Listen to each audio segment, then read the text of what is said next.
आप अपनी गर्लफ्रेंड को किसी और के साथ होटल में देखते हैं, पर गुस्सा होने के बजाय आप उन्हें सावधान रहने की सलाह देते हैं। वो आदमी उल्टा आपको अंदर बुला लेता है। कमरे में वांग कियांग और ली गांग भी हैं, जो आपका मजाक उड़ाते हुए कहते हैं कि आपकी पत्नी ऐसी निकलेगी सोचा नहीं था।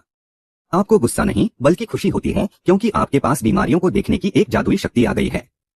वांग कियांग के सिर पर लेवल 20 का सिफिलिस मॉन्स्टर है। अब लू याओ भी नाटक छोड़ देती है और आपको भला बुरा कहने लगती है। वो कहती है कि तुम्हारी डिलीवरी की कमाई से तो मेरा मेकअप भी नहीं आता, और वो यहाँ पहले भी कई बार आ चुकी है। उसे लगा आप भड़केंगे, पर आप मन ही मन मुस्कुरा रहे थे, क्योंकि आपको पता था कि अब इन सबका बुरा वक्त शुरू होने वाला है। होटल से निकलते ही आपको एक आदमी दिखा जिसे जुकाम था। सिस्टम ने पूछा, क्या आप लड़ना चाहते हैं? हाँ कहते ही आप एक दूसरी दुनिया में पहुंच गए, जहां सामने एक सफेद भालू जैसा कोल्ड मॉन्स्टर खड़ा था। लड़ाई शुरू हुई और उसने आप पर हमला कर दिया। ये एक टर्न बेस्ट लड़ाई थी। पहले उसने मारा, फिर आपकी बारी आई। आपने उसके सिर पर जोरदार मुक्का जड़ा। बारी बारी से वार करते हुए आखिरकार आपने उस मॉन्स्टर को ढेर कर दिया और उसकी हेल्थ खत्म हो गई। जीत के साथ ही आपको 10 एक्सपीरियंस पॉइंट्स मिले और आप लेवल 2 पर पहुंच गए। आपकी आइटम और इक्विपमेंट लाइब्रेरी खुल गई और आपको स्ट्रॉन्ग नाम की एक नई स्किल भी मिल गई। आप वापस अपनी दुनिया में लौट आए। वो राहगीर अब बिल्कुल ठीक था। आपको समझ आया कि मॉन्स्टर को हराकर बीमारी ठीक की जा सकती है। आपने सोचा कि अगर क्लिनिक खोल लिया तो बहुत पैसा होगा, पर तभी आपने देखा कि बाकी लोगों को लेवल 50 से भी ऊपर की खतरनाक बीमारियां थीं। इतनी बड़ी बीमारियों से लड़ना अभी आपके बस में नहीं था, इसलिए आपने लेवल बढ़ाने का फैसला किया। आप आराम करने घर पहुंचे तो अपनी खूबसूरत मकान मालकिन लियू रुयान को देखा। दुख की बात यह थी कि उन्हें ब्रेस्ट कैंसर था, जो अभी आपके लेवल से बाहर था। आपने उन्हें चेकअप कराने की सलाह दी और वहां से निकल गए। रुयान हैरान थी कि आपको उनकी बीमारी का कैसे पता चला। कमरे में आपको अपना दोस्त चेन हाओ मिला, जो बड़ी बड़ी बातें तो करता था, पर उसे एक कमजोरी वाली बीमारी थी। अपने दोस्त की भलाई के लिए आपने उस बीमारी वाले मॉन्स्टर से जंग छेड़ दी। सामने एक सुस्त केंचुआ था जिसे आपने आसानी से हरा दिया। इनाम में आपको एक तलवार मिली, जिससे आपकी ताकत 15 पॉइंट और बढ़ गई। चेन हाओ को अचानक अपने शरीर में नई फुर्ती महसूस हुई और वो खुशी से झूम उठा। अगले दिन आप अपनी योजना के मुताबिक रेनाई अस्पताल पहुंचे ताकि अपना लेवल और बढ़ा सकें। वहां आपको फिर से लू याओ मिली। वो बहुत परेशान थी, क्योंकि उसे शरीर पर अजीब से दाने हो गए थे। आपको पता था कि ये वही सिफिलिस है, और आप उसे देखकर मन ही मन हंसने लगे। वहां ली गांग और लू याओ आपस में लड़ रहे थे कि ये बीमारी किसकी वजह से फैली, पर असली सच सिर्फ आप जानते थे कि इस सब का जिम्मेदार वांग कियांग है, क्योंकि उसका इन्फेक्शन सबसे ज्यादा लेवल का था। आपने मजे लेते हुए उन्हें दिलासा दिया कि दवा लो और कसरत करो, वैसे भी एक दिन सबको मरना ही है। इतना कहकर आप बच्चों के वार्ड की तरफ चले गए ताकि छोटे मोटे मॉन्स्टर्स को हराकर अपना लेवल बढ़ा सकें। पूरा दिन अस्पताल में बिताने के बाद आप लेवल 7 पर पहुंच गए। आपका बैग हथियारों और कीमती सामानों से भर गया था। खास बात यह थी कि आपके जादुई बैग में चीजें कभी खराब नहीं होती थीं। आपको गोल्डन नीडल नाम की एक नई तकनीक भी मिली।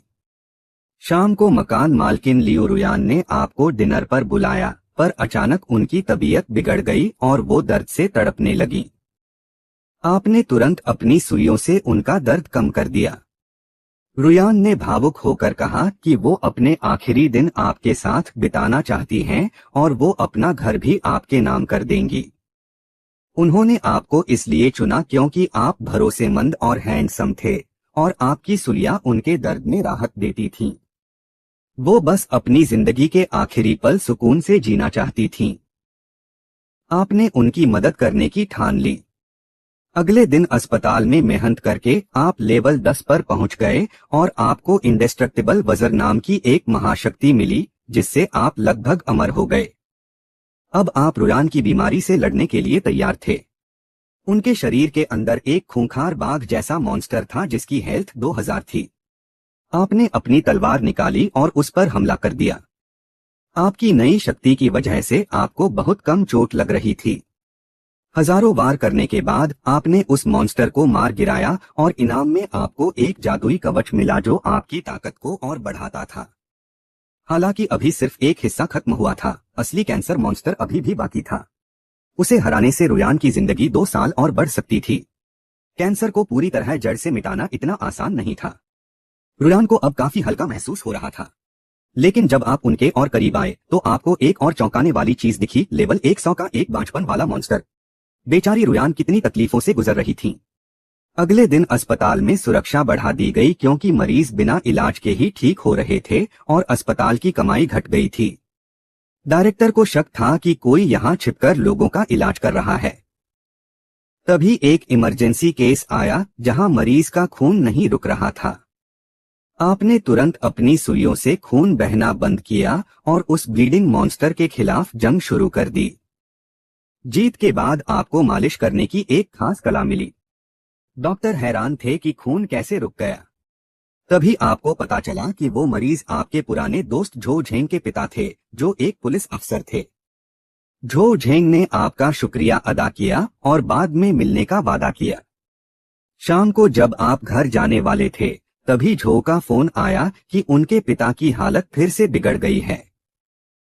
अस्पताल पहुंचकर आपने देखा कि एक लेवल 20 का ताकतवर मॉन्स्टर उनके पिता की जान ले रहा था।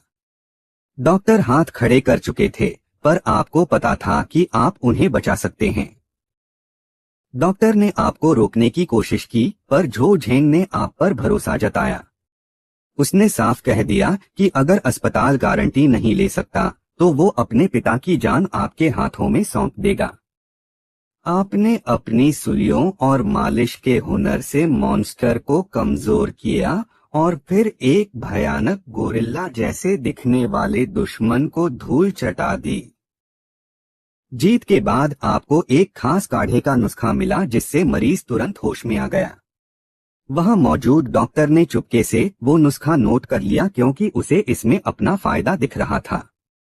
पर वो डॉक्टर नहीं जानता था कि असली ताकत उन जड़ी बूटियों में थी जो सिर्फ मॉन्स्टर्स से मिलती थीं। अब आपका लेवल बढ़ना धीमा हो गया था और लेवल 15 तक पहुंचने में आपको काफी मेहनत करनी पड़ी। तभी आपकी नजर एक माइग्रेन मॉन्स्टर पर पड़ी, जो एक बॉस लेवल का दुश्मन था। आप उसे चुनौती देने के लिए बेताब थे क्योंकि बॉस को हराने का मतलब था बड़े इनाम। लेकिन बॉस से लड़ने के लिए सुई लगाना जरूरी था।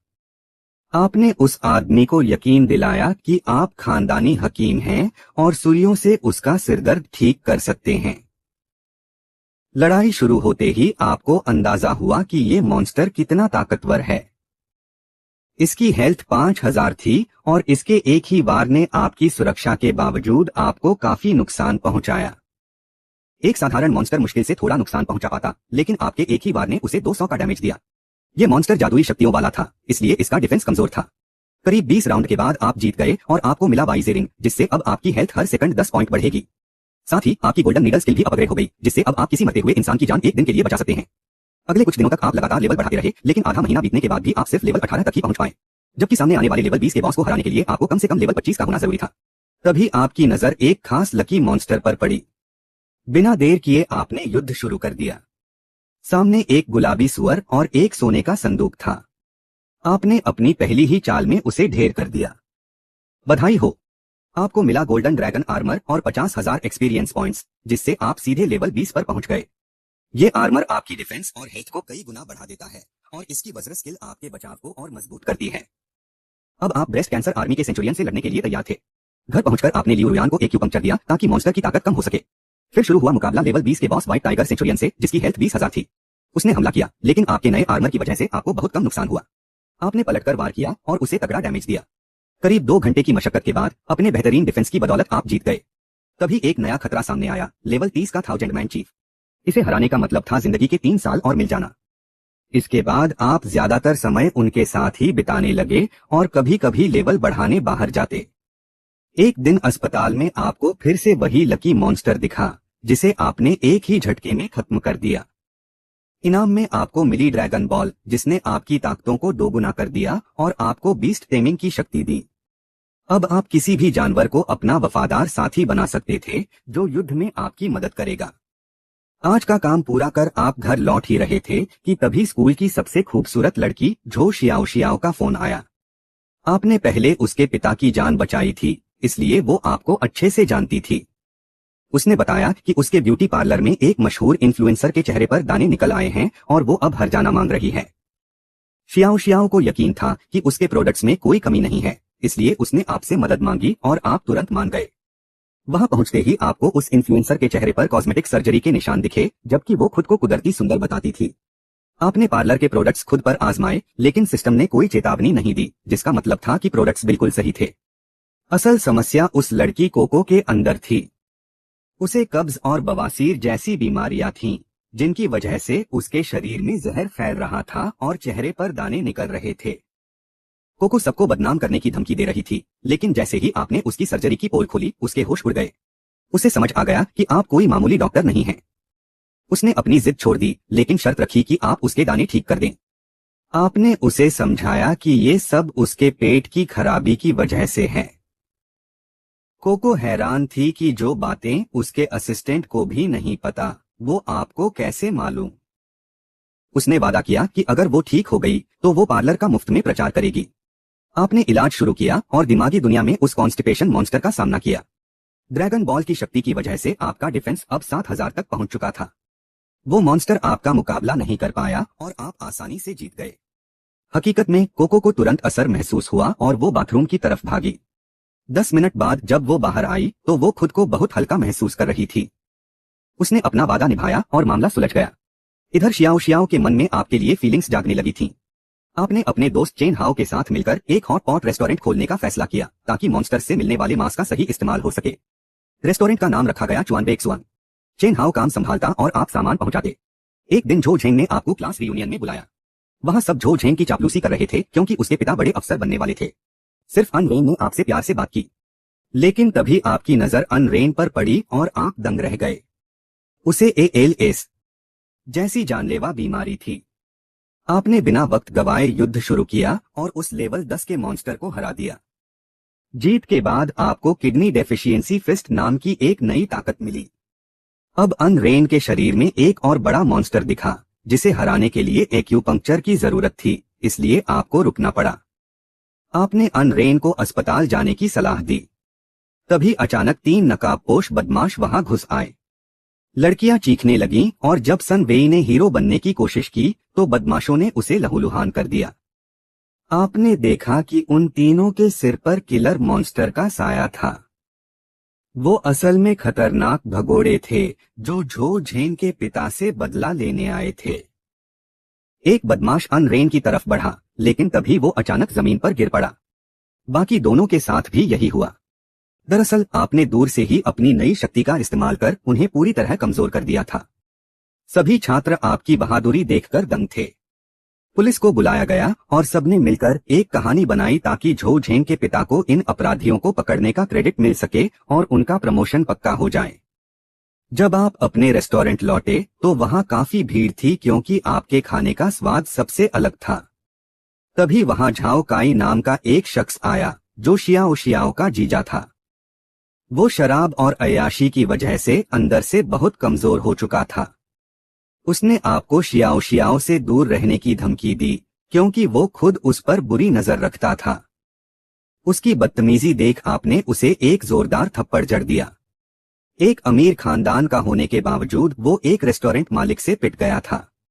वो कमजोरी की वजह से लड़ भी नहीं पा रहा था। वो बदला लेने की धमकी देकर चला गया। अगली सुबह खबर आई कि आपके रेस्टोरेंट का खाना खाकर कुछ लोग बीमार पड़ गए हैं और उन्हें उल्टियां हो रही हैं। आप तुरंत वहां पहुंचे। मामला गंभीर था और मीडिया भी जमा हो चुकी थी। आपने ऐलान किया कि कोई भी हमारे मीट की जांच करवा सकता है और गड़बड़ी मिलने पर उसे इनाम दिया जाएगा। बीमार लोगों को अस्पताल भेजा गया। झाओ काई भीड़ में छिपकर मुस्कुरा रहा था, क्योंकि उसने खुद उन लोगों को खराब खाना खिलाया था ताकि आपको फंसा सके।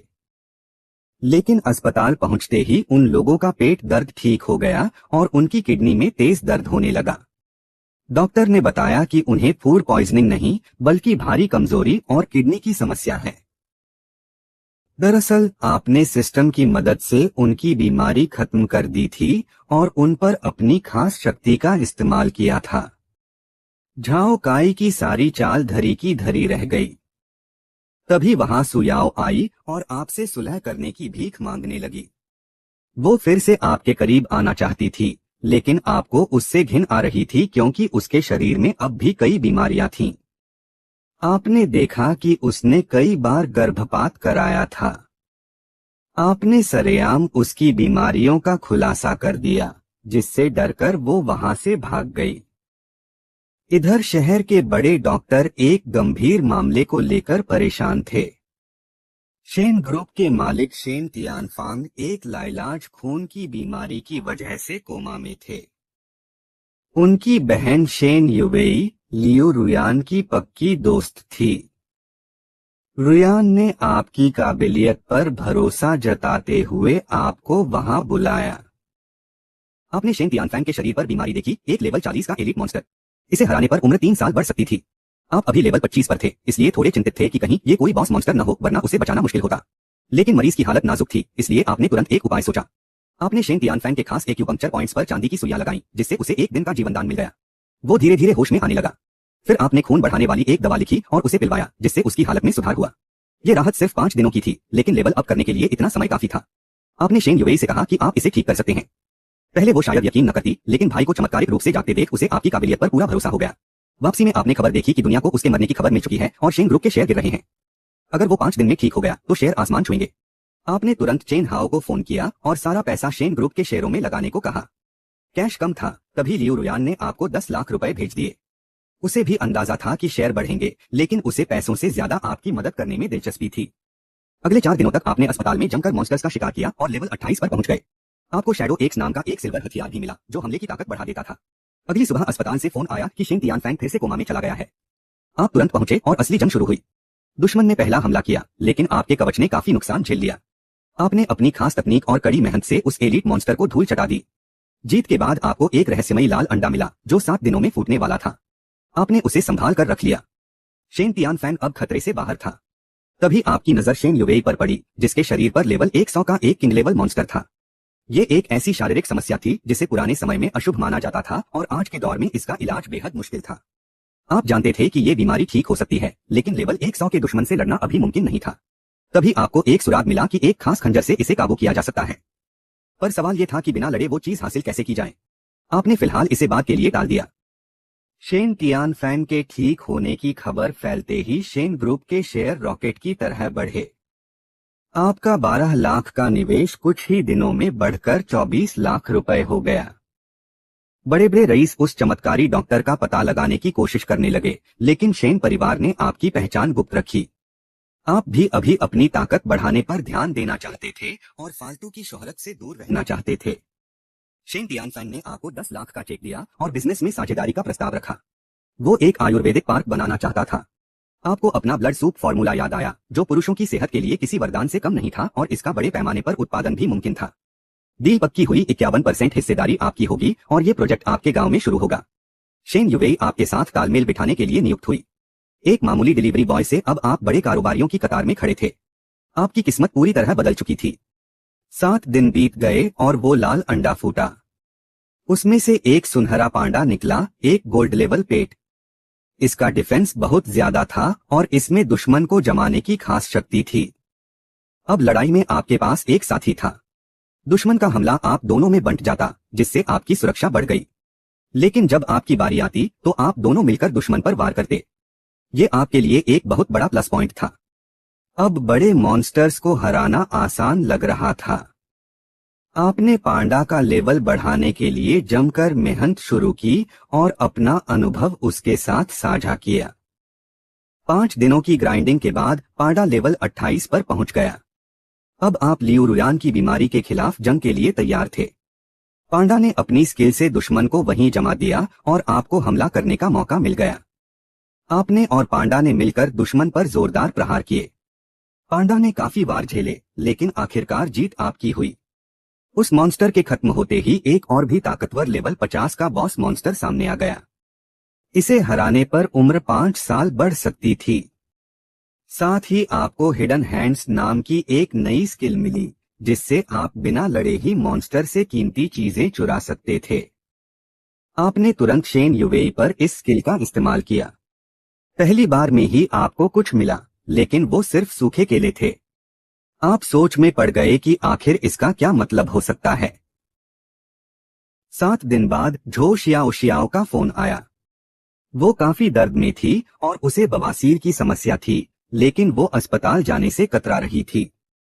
आप तुरंत उसके घर पहुंचे।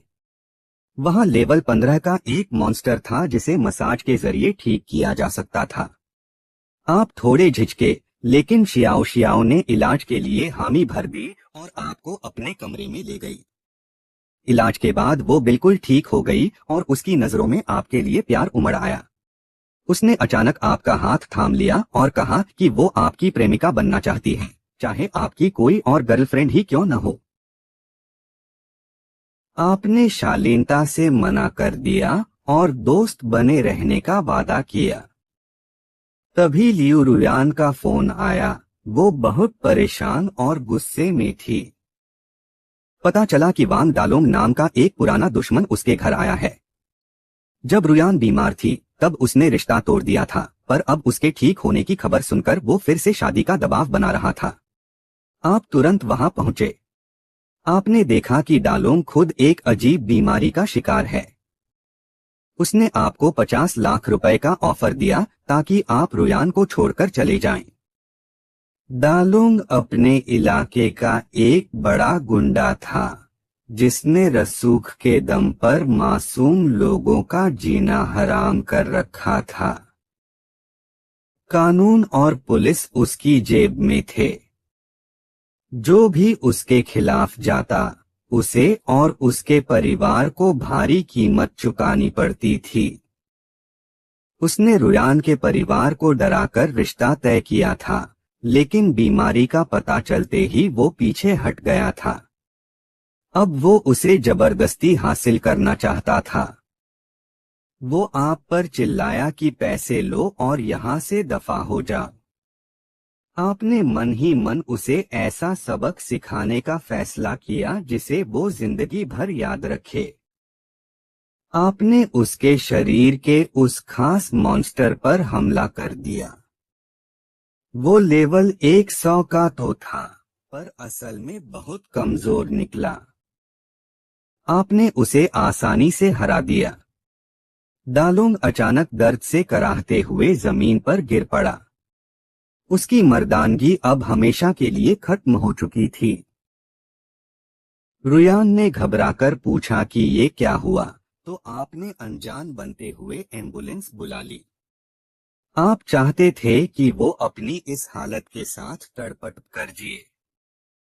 अस्पताल में डालोंग को एहसास हुआ कि उसकी महंगी सर्जरी और रसूख अब किसी काम के नहीं रहे। उसने रोते हुए अपने पिता वांग डेफा को फोन किया। बेटे की ऐसी हालत सुनकर वांग डेफा के पैरों तले जमीन खिसक गई और वो तुरंत अस्पताल की ओर भागा। वांग डेफा को दाल में कुछ काला नजर आ रहा था।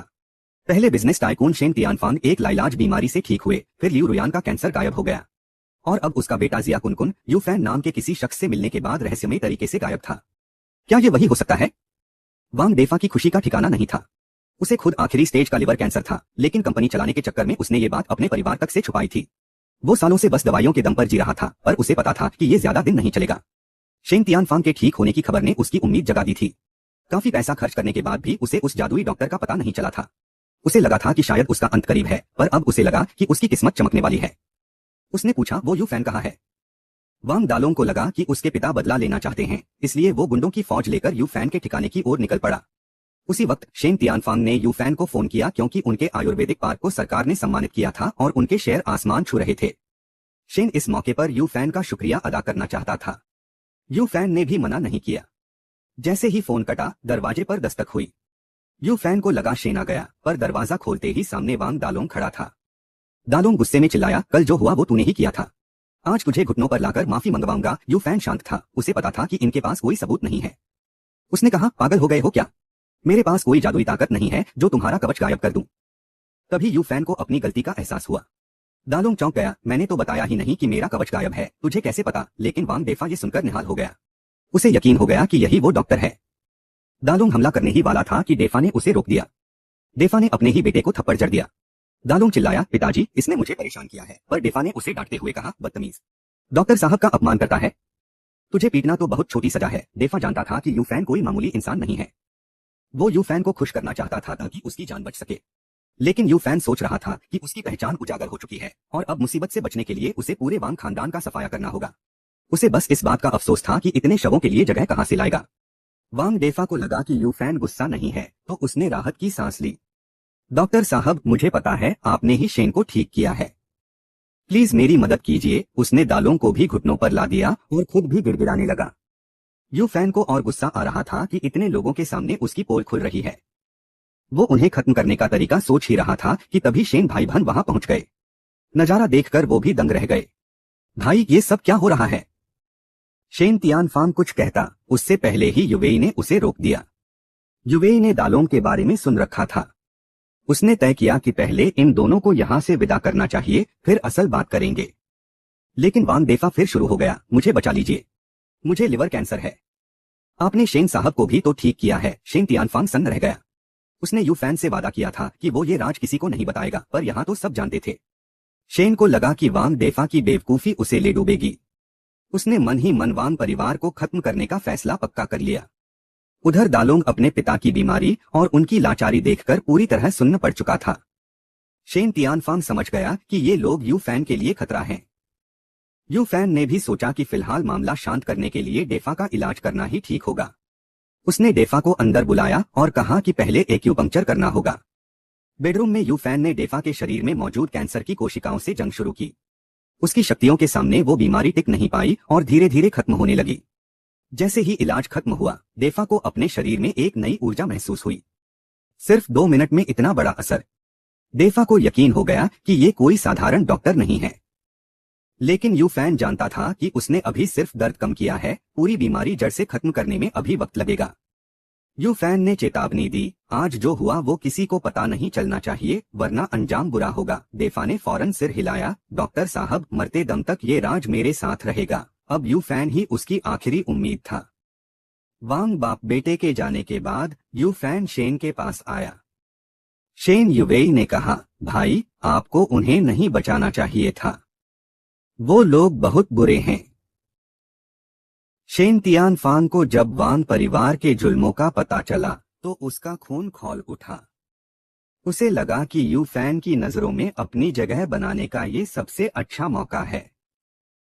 शेन ने कहा, भाई, अगर आप कहें तो मैं अपनी पहुंच का इस्तेमाल करके इस खानदान को खत्म कर सकता हूं। यूफैन ने सोचा कि अकेले लड़ने से अच्छा है कि शेन की मदद ली जाए ताकि वांग डेफा दोबारा मुंह न खोल सके।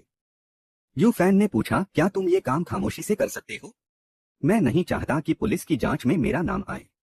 मुझे पूरे वांग परिवार का खात्मा चाहिए। शेन तियानफांग ये सुनकर थोड़ा चौंक गया, पर उसने हामी भर दी। शेन ने एक योजना बनाई।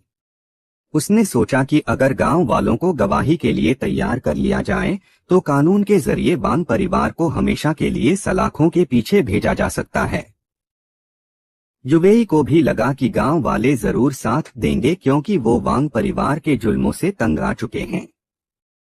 लेकिन यूफैन को शक था कि मामला इतना आसान नहीं होगा। वांग परिवार का दबदबा बहुत ज्यादा था। यूफैन ने शेन को सावधान रहने को कहा। शेन ने वादा किया कि वो 1 महीने के अंदर वांग परिवार का नामो निशान मिटा देगा। लेकिन वांग परिवार की असली ताकत उनकी मां वांग मू थी। वो बहुत ही शातिर और चालाक औरत थी जो पर्दे के पीछे से सारा खेल नियंत्रित करती थी। 1 हफ्ते बाद शेन का फोन आया। उसने बताया कि सबूत तैयार हैं और गांव वाले गवाही देने को राजी हैं। उसे लगा कि अब जीत पक्की है और उसने मीडिया को भी बुला लिया। लेकिन कोर्ट में सब उल्टा हो गया। जिन गांव वालों ने गवाही का वादा किया था वो मुकर गए। उन्होंने कहा कि वांग परिवार तो बहुत नेक है और उन्होंने ही जिले का विकास किया है। एक छोटी बच्ची ने तो यहां तक कह दिया कि वांग परिवार ने उनके लिए स्कूल और अस्पताल बनवाए हैं। साफ दिख रहा था कि उन्हें डरा धमकाकर झूठ बुलवाया जा रहा है। शेन गुस्से से पागल हो गया। यूफैन को जब ये पता चला तो वो खुद कोर्ट की तरफ निकल पड़ा। उधर इलाज न मिलने की वजह से वांग डेफा का कैंसर और भी खतरनाक हो चुका था। बीमारी अब एक मायाजाल की तरह फैल रही थी जो यूफैन की शक्तियों को भी कमजोर कर सकती थी। कोर्ट के बाहर रिपोर्टर्स ने शेन को घेर लिया और उसे ही झूठा साबित करने लगे। शेन तियानफांग लाचार खड़ा था। तभी यूफैन ने अपनी शक्तियों से रिपोर्टर्स को वहां से हटा दिया। उसने वांग डेफा को फोन किया और एक आखिरी सौदा किया। यूफैन ने कहा, अगर तुम इन रिपोर्टर्स को यहाँ से हटा दो तो मैं तुम्हारा इलाज फिर से शुरू कर सकता हूँ। डेफा अपनी जान बचाने के लिए किसी भी हद तक जाने को तैयार था। उसने फौरन अपने बेटे को फोन किया और रिपोर्टर्स को वहां से हटाने का हुक्म दिया। उसे अपनी पत्नी की साजिशों से ज्यादा अपनी जान की फिक्र थी। वांग डेफा ने तय कर लिया था कि वो अपनी जान की खातिर अपनों को भी दांव पर लगा देगा। खेल अब एक नया मोड़ ले चुका था। वांग डालोंग को आदेश मिला कि लोंगहुआ न्यूज एजेंसी के मैनेजर यांग से कहकर कोर्ट के बाहर से सारे रिपोर्टर्स हटवा दिए जाएं। डालोंग हैरान था कि उसके पिता बाहरी लोगों की मदद क्यों कर रहे हैं। उसे लगा कि शायद उसके पिता यूफान की बातों में आ गए हैं, जो कैंसर के शर्तियां इलाज का दावा कर रहा था। लेकिन फिर उसे लगा कि शायद पिता की कोई गहरी चाल है। रिपोर्टर्स तो उनके हाथ की कठपुतली थे और गवाह बनने वाले ग्रामीणों को उसकी मां पहले ही संभाल चुकी थी। शेन तियानफांग के जीतने की कोई गुंजाइश नहीं थी, इसलिए डालोंग ने फिलहाल पिता की बात मान लेना ही बेहतर समझा। जल्द ही रिपोर्टर्स को वहां से हटा दिया गया और वादे के मुताबिक आप वांग डेफा के प्राइवेट क्लिनिक पहुंचे। वहां घुसते ही आपकी नजर वांग डेफा के शरीर पर मौजूद लेवल 30 के एक खौफनाक म्यूटेंट मॉन्स्टर पर पड़ी। पहली बार ऐसा मंजर देखकर आप दंग रह गए। तभी सिस्टम का नोटिफिकेशन गूंजा, level 30 mutant liver cancer army का कमांडर। युद्ध शुरू हो रहा है। दुश्मन के इलाके में आपकी ताकत कम हो सकती थी और इस उच्च स्तरीय म्यूटेंट से लड़ते वक्त आप भ्रमित भी हो सकते थे। भ्रम की स्थिति में आपके हमले खुद आपको या आपके पालतू जानवर को लग सकते थे। आप सोच में पड़ गए कि क्या वांग डेफा जैसे इंसान के लिए इतना बड़ा जोखिम उठाना सही है। आपकी खामोशी देख वांग डेफा भी अपनी किस्मत समझ गया। आपने कहा, आपकी हालत बहुत बिगड़ चुकी है और मुझे इस इलाज की सफलता पर पूरा भरोसा नहीं है। अगर ये नाकाम रहा तो आपकी मौत बहुत दर्दनाक होगी। बिना इलाज के उसके पास सिर्फ एक हफ्ता था। ये सुनकर वांग डेफा ने हार मान ली। मरने से पहले वांग डेफा अपनी कहानी सुनाने लगा। 22 की उम्र में बेहतरीन शिक्षा पाकर वो बड़े अरमानों के साथ नौकरी की तलाश में निकला था। उसे लगा था कि उसकी काबिलियत उसे समाज में नाम दिलाएगी, लेकिन हकीकत ने उसे करारा झटका दिया जब वो लोंगहुआ टेक्नोलॉजी में इंटरव्यू देने गया। उस वक्त लोंगहुआ टेक्नोलॉजी का बहुत नाम था। एक छोटे शहर से आए वांग डेफा के लिए ये अपनी किस्मत बदलने का सुनहरा मौका था। उसे यकीन नहीं हुआ जब इंटरव्यू के बीच में ही उसे नौकरी के लिए चुन लिया गया। वो बहुत खुश था, पर उसे नहीं पता था कि ये खुशियां उसे नर्क की ओर ले जा रही हैं। अगले दिन जब वो ऑफिस पहुंचा तो वहां कोई नहीं था। तभी अचानक हथियारबंद पुलिस ने उसे चारों तरफ से घेर लिया। उसे समझ नहीं आ रहा था कि आखिर उसका कसूर क्या है। एक मासूम ग्रेजुएट के लिए ये सब किसी डरावने सपने जैसा था और वो डर के मारे वहीं बैठ गया।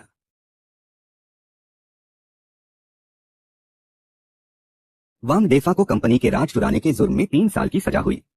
बाद में उसे पता चला कि असली चोर तो बॉस का साला था, जिसने फायदे के लिए कोड बेच दिया था। बॉस ने अपने रिश्तेदार को बचाने के लिए सारा इल्जाम वांग डेफा पर मढ़ दिया था। कोड चोरी का मामला गंभीर था और बॉस को जेल जाने का डर था। तब उसके साले ने एक चाल चली और नए इंटरव्यू को एक जाल की तरह इस्तेमाल किया ताकि किसी को बलि का बकरा बनाया जा सके। इस तरह वांग डेफा बलि का बकरा बन गया। जेल से छूटने के बाद उसने ठान लिया कि वो दुनिया को अपनी बर्बादी का बदला चखाएगा। वहीं उसकी मुलाकात कुइलियान से हुई, जो हिसाब किताब में माहिर थी और खुद भी जेल काट चुकी थी। दोनों ने मिलकर लोंगहुआ टेक्नोलॉजी को ही खरीद लिया और अपने पुराने बॉस से बदला लिया। लेकिन कामयाबी के नशे में वो खुद भी वैसे ही जालिम बन गए जिनसे वो नफरत करते थे। वांग डेफा ने एक बड़ा जुर्म किया, पर कुलियान की चालाकी से वो जेल जाने से बच गया। फिर वो अनपिंग काउंटी आ गए और अपनी बेरहमी से वहां के सबसे ताकतवर लोग बन गए। जब आप वांग डेफा को लेकर कोर्ट पहुंचे तो कुलियान उसे देखकर बहुत खुश हुई। उसे लगा कि उसका पति उसे बचाने आया है। लेकिन कोर्ट में वांग डेफा ने अपनी ही पत्नी के खिलाफ गवाही दे दी। पुख्ता सबूतों और इस धोखे ने वांग परिवार का नामो निशान मिटा दिया। अंतिम में फिर से शांति छा गई। इस बीच शिकार करते हुए आप लेवल 40 तक पहुंच गए। तभी आपको प्राचीन खंडहरों के बारे में पता चला, जहां देवताओं की शक्ति छिपी थी। वहां लेवल बढ़ाना आसान था। आपको एक गुप्त संदेश मिला कि दुनिया में बढ़ रही बुराई को रोकने के लिए आपको 4 पवित्र जानवरों के अवशेष ढूंढने होंगे। आप सोच रहे थे कि वो अवशेष कहां मिलेंगे। अगर वांग डेफा के म्यूटेंट के पास अपनी जादुई शक्ति न होती तो आप उसे आसानी से हरा देते। अब आपको समझ आया कि उन अवशेषों के बिना आगे बढ़ना नामुमकिन है। एक दिन जब आप अस्पताल में अपनी ताकत बढ़ा रहे थे, तभी अचानक आपके फोन की घंटी बजी। शेन युवेई का फोन था। उसने घबराते हुए बताया कि लियू रुयान अचानक बेहोश होकर गिर पड़ी है। आप तुरंत वहां पहुंचे और उसकी जांच शुरू की। उसकी हालत देखकर आपके होश उड़ गए। पता चला कि एक लेवल 70 का खौफनाक बॉस मॉन्स्टर उसे निशाना बना रहा है। उसे हराकर ही रुयान की जान बच सकती थी, लेकिन आप अभी सिर्फ लेवल 45 पर थे। तभी आपको उन पवित्र अवशेषों की याद आई जो म्यूटेंट के असर को खत्म कर सकते थे। लेवल 70 के दुश्मन से लड़ना नामुमकिन लग रहा था, पर आपने हार नहीं मानी। आपने अपनी खास सुइयों से रुयान का इलाज किया, जिससे उसे एक दिन की मोहलत मिल गई। रुयान को होश आ गया। आपने उसे खास काढ़ा पिलाया, जिससे उसकी सेहत में थोड़ा सुधार हुआ। आपने शेन युवेई से कहा कि आपको कुछ दिनों के लिए बाहर जाना होगा और उसे रुयान का पूरा ख्याल रखना है। जाते जाते आपकी नजर पास खड़े लेवल 100 के एक पत्थर के दानव पर पड़ी। आपको याद आया कि आपकी हिडन हैंड शक्ति फिर से तैयार है। आपने तुरंत उस दानव पर अपनी शक्ति का इस्तेमाल किया। अचानक एक सुनहरी रोशनी चमकी और आपको निर्वाण पुनर्जन्म की शक्ति मिली। ये अग्निपक्षी का अवशेष था। ये शक्ति मरते हुए इंसान को 15 दिनों का जीवन दान दे सकती थी और युद्ध में आपको दोबारा जीवित कर सकती थी। ये शक्ति किसी चमत्कार से कम नहीं थी। आप हैरान थे कि इतना कीमती अवशेष उस पत्थर के दानव के पास कैसे आया, पर सोचने का समय नहीं था। आपने तुरंत रुयान पर इस शक्ति का प्रयोग किया। एक दिव्य अग्नि उसके शरीर में समा गई और उसे ऐसा महसूस हुआ जैसे उसे नया जीवन मिल गया हो। आपने रुयान से कहा, मुझे कुछ समय के लिए दूर जाना होगा, अपना ख्याल रखना। आप जानते थे कि हर बीतता पल कीमती है, इसलिए आप बिना रुके वहां से निकल गए। आप अपने दोस्त झांग यांग के क्लिनिक पहुंचे, जहां आपने पहली बार उन प्राचीन खंडहरों के बारे में सुना था। आपने वहां रुककर शोध करने का बहाना बनाया ताकि कोई सुराग मिल सके। झांग यांग मरीजों में व्यस्त था और उसने आपको क्लिनिक में कहीं भी आने जाने की इजाजत दे दी। आप चुपचाप हर मरीज की बीमारी की जांच करने लगे, इस उम्मीद में कि शायद कोई रास्ता मिल जाए। 5 दिन बीत गए पर कुछ हाथ नहीं लगा। छठे दिन जब आप हार मानकर निकल रहे थे, तभी भीड़ में एक चमकती हुई चीज दिखी। वो एक लकी मॉन्स्टर था, जिसे हराने पर बड़ा इनाम मिल सकता था। आपने उसे आसानी से हरा दिया और लेवल 51 पर पहुंच गए। आपको पंचतत्व व्यूह की शक्ति और एक रहस्यमय दुनिया का टुकड़ा मिला। ऐसे 10 टुकड़े मिलकर एक महान शक्ति का द्वार खोल सकते थे।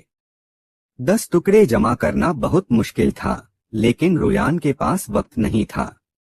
सिर्फ एक टुकड़े से कामयाबी की उम्मीद बहुत कम थी, फिर भी आपने जोखिम उठाने का फैसला किया। रुयान की हालत बिगड़ती जा रही थी।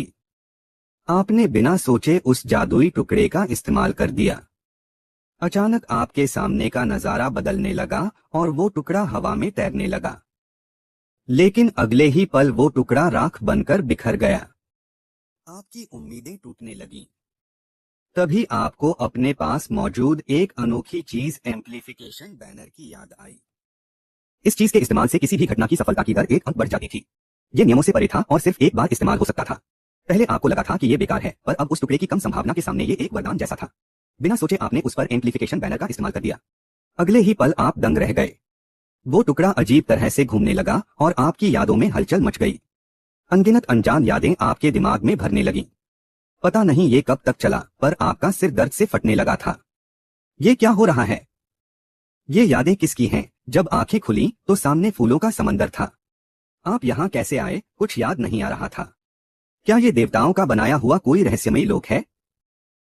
तितलियों को छूने की कोशिश की, पर वो शरीर के आर पार निकल गईं। तभी पीछे से एक बूढ़े आदमी की आवाज आई, डरो मत नौजवान, ये एक गुप्त लोक है। बताओ तुम यहाँ क्या पाने आए हो? सफेद बालों वाले उस बुजुर्ग को देख आपने कहा, मुझे अपनी प्रेमिका को ठीक करने के लिए अपार शक्ति चाहिए। बूढ़े ने आह भरी और कहा, तुम्हारे पास कई राज हैं। क्या तुम नहीं जानना चाहते कि तुम दूसरों की बीमारियां और दानव क्यों देख पाते हो?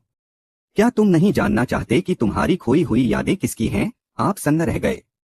क्या ये सब इसलिए है क्योंकि मैं दूसरी दुनिया से आया हूं? आप कौन हैं? आप मेरे बारे में इतना कैसे जानते हैं? बूढ़े ने फिर आह भरी, लगता है तुम्हें कुछ याद नहीं। ठीक है, मैं तुम्हें शक्ति दे सकता हूँ, पर पहले तुम्हें मेरी 3 परीक्षाओं में खुद को साबित करना होगा। आपके सामने 3 कार्ड प्रकट हुए। कोई और रास्ता न देख आपने बीच वाला कार्ड चुना। बूढ़े ने चेतावनी दी कि परीक्षा के दौरान आपकी सारी शक्तियां काम नहीं करेंगी। पलक झपकते ही नजारा बदल गया और आप एक छोटे से कमरे में पहुंच गए। तभी सुअर का मुखौटा पहने एक आदमी आया और बोला, स्वागत है। मैं इस कमरे में एक जादुई गोला छिपाऊंगा। उसने चुटकी बजाई और आप दोनों कमरे के बाहर पहुंच गए। तुम्हें इसे 15 मिनट में ढूंढना है। मैं तुम पर नजर रखूंगा। आपको कुछ अजीब लगा। क्या ये इतना आसान हो सकता है? आपने सोचा कि शायद इसमें कोई चाल है। मैं तैयार हूं। मुखौटा पहने आदमी कमरे में गया और गोला छिपा दिया। फिर उसने आपको अंदर बुला लिया। समय शुरू हुआ। आपने हर जगह ढूंढा पर गोला कहीं नहीं मिला। तभी आपको अपनी बात याद आई। गोला तो तुम्हारे पास ही छिपा है। वो आदमी चौंक गया और बोला, मानना पड़ेगा, तुम वाकई काबिल हो। पहली परीक्षा पास करने की बधाई। उसने एक नन्ही रूह को बुलाया जो अगली परीक्षा में आपकी मदद करेगी। इतना कहकर वो गायब हो गया। आप उलझन में थे कि आखिर ये सब चल क्या रहा है। ऐसा लग रहा था जैसे आपके सिवा सबको आपकी असलियत पता है। आप वापस उसी गुप्त लोक में पहुंच गए। बूढ़ा बोला, इतनी जल्दी पहली परीक्षा पार कर ली। तुम तो मेरी उम्मीद से भी बेहतर निकले। बिना देर किए आपने अगला कार्ड चुन लिया। नजारा फिर बदला। अब आप एक खाली जगह में थे जहां एक शतरंज की बिसात तैर रही थी और सामने एक सुनहरे मुखौटे वाला आदमी खड़ा था। नियम सरल हैं, 50 काली और 50 सफेद गोटियां। इन्हें 2 कटोरों में अपनी मर्जी से बांटो। फिर आंखों पर पट्टी बांधकर तुम्हें एक कटोरा चुनना होगा और उसमें से काली गोटी निकालनी होगी। आपको समझ आ गया कि ये सिर्फ किस्मत का खेल नहीं है। ठीक है, शुरू करते हैं। आपने सारी सफेद और 49 काली गोटियां एक ही कटोरे में डाल दी। मुखौटे वाला आदमी चिल्लाया, ये गलत है, पर आपने उसे बीच में ही टोक दिया। आपने आखिरी काली गोटी दूसरे कटोरे में डाल दी। अब जीतने की संभावना बहुत ज्यादा थी। वो आदमी हैरान रह गया, वाह, तुम वाकई दूसरों से अलग हो।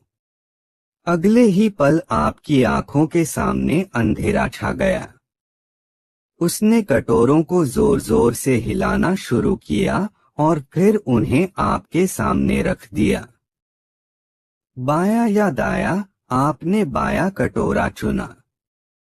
वो हंसकर बोला, दिमाग तो है पर लगता है किस्मत साथ नहीं दे रही। आपके चेहरे पर एक मुस्कान आई। आपने बिना झिझके मुट्ठी भर गोटियां उठा ली और पूछा, क्या इनमें काली गोटी है? वो खामोश हो गया। आपने एक एक करके गोटियां गिराईं और आखिरी गोटी काली निकली। बधाई हो, तुम जीत गए। उसने एक रोशनी की गेंद उस नन्ही रूह की तरफ फेंकी। उस रूह में एक जबरदस्त शक्ति आ गई। इससे पहले कि आप कुछ समझ पाते, आप वापस लौट आए। पर अब वो खूबसूरत जगह एक जलते हुए नर्क में बदल चुकी थी। भीषण गर्मी से आपका दम घुटने लगा। आपकी शक्तियां काम नहीं कर रही थीं। तभी उस नन्ही रूह ने कहा, मालिक, ये सब बस एक छलावा है, असली नहीं। तो हम इस भ्रम को कैसे तोड़े? आपने घबराकर पूछा। इसके लिए आपको अपनी सबसे कीमती चीज कुर्बान करनी होगी। ये सुनकर आप भड़क गए। मैं यहाँ ताकत पाने आया हूँ ताकि लियू रुयान को बचा सकूं, अपनी ताकत खोने नहीं। रूह ने कहा, अगर आप मुझ पर भरोसा नहीं करते तो मैं खुद को कुर्बान कर सकती हूँ। पर फिर अगली परीक्षा में आपकी मदद कौन करेगा? आप सोच में पड़ गए।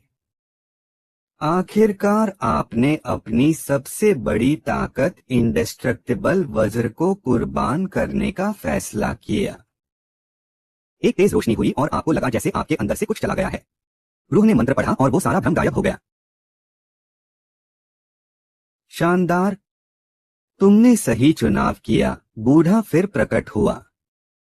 अब आखिरी परीक्षा की बारी है, जिससे सारे रहस्य सुलझ जाएंगे। आपने उसे जल्दी करने को कहा क्योंकि लियू रुयान के पास समय कम था। बूढ़े ने तसल्ली दी कि यहाँ समय रुका हुआ है, बाहर कुछ नहीं बदलेगा। तो आखिरी परीक्षा क्या है? बूढ़े ने एक मिस प्रकट की। हम दोनों के पास एक रेसिंग कार होगी और हमें 8 पुर्जों में से चुनाव करना होगा। बूढ़ा बहुत चालाक था। वो रफ्तार के बजाय अजीब पुर्जे चुन रहा था। आपको शक हुआ कि इसमें जरूर कोई गहरा राज छिपा है। नियम था कि जो जिंदा बचेगा वही जीतेगा। उसका मकसद आपको ट्रैक से बाहर धकेलकर खत्म करना था। ये सोचकर ही आपकी रूह कांप गई। क्या हुआ? तुम्हारे पास ब्रेक है, फिर भी डर रहे हो। आपने उसकी चाल समझ ली और बिना देर किए स्टीयरिंग व्हील चुन लिया। आपने रफ्तार के बजाय दूसरे पुर्जे चुने और सबसे जरूरी स्टीयरिंग व्हील तो मेरे पास था। आपकी जीत नामुमकिन लग रही थी। ये सुनकर बूढ़ा आदमी बेफिक्र होकर बोला, नौजवान, ऐसा सोचना तुम्हारी भूल है। उसके आत्मविश्वास को देखकर आपको अपनी जीत पक्की लग रही थी। कार तैयार हुई और रेस शुरू हुई। बूढ़े ने अंदर वाला ट्रैक चुना। आपको बस बिना किसी गलती के गाड़ी चलानी थी ताकि आप आसानी से जीत सकें। जल्द ही आप दोनों पहले मोड़ पर पहुंच गए। तभी बूढ़े ने रफ्तार बढ़ा दी। उसके पास न स्टीयरिंग था न ब्रेक, वो बस आपसे टकराकर आपको गिराना चाहता था। आपने तुरंत ब्रेक मारकर खुद को बचाया और उसकी कार बेकाबू होकर सीधे खाई में जा गिरी। आखिरकार आपने ये रेस सुरक्षित तरीके से पूरी कर ली। बाप रे, बाल बाल बचा। बूढ़ा अचानक आपके सामने प्रकट हुआ। नौजवान, तुम वाकई होशियार निकले। तुमने मेरी चाल को पहले ही समझ लिया था। अब बताओ मेरे बारे में वो सब बातें क्या हैं? और वो बेमिसाल ताकत, वो मुझे कब मिलेगी?